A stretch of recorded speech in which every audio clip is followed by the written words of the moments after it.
We talk about the Pony Express, as if it were the backbone of the American West for decades. We see it in movies, books, and legends. But in reality, the most famous mail service in history lasted just 18 months. It was a high-speed, high-stakes operation that was killed almost overnight by a single piece of technology. This is the story of how the Telegraph beat the horse. I'm Axel Ryden. The saddle is cinched. And this is History in Minutes. Let's go. To understand why the Pony Express was built, you have to look at California. Ever since the 1848 gold rush, people flooded the West.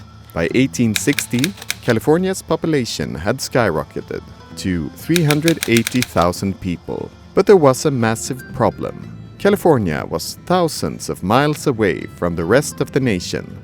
And as the American Civil War loomed, keeping the gold-rich state connected to the Union became an urgent national priority. Standard mail, sent by stagecoach or sea, took weeks or even months.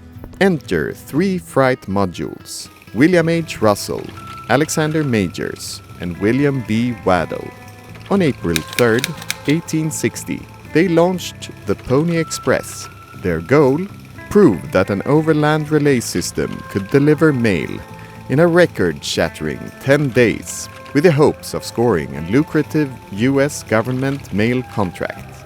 To pull off this impossible feat, they built a massive infrastructure in just 2 months, assembling roughly 80 young riders, purchasing over 400 hardy horses, and setting up nearly 190 relay stations across the wilderness. The operation was incredible.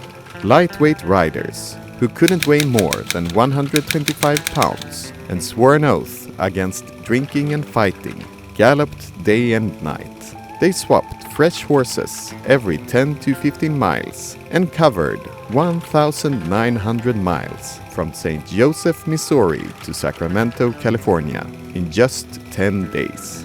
Technologically, it was a miracle, but financially, it was a disaster. Sending a single half-ounce letter initially cost $5. That was 250 times the price of standard 2-cent mail, or roughly $160 today, even after lowering prices. Without that covered government subsidy, the company bled money. The end came brutally fast. On October 24, 1861, the first Transcontinental Telegraph was completed.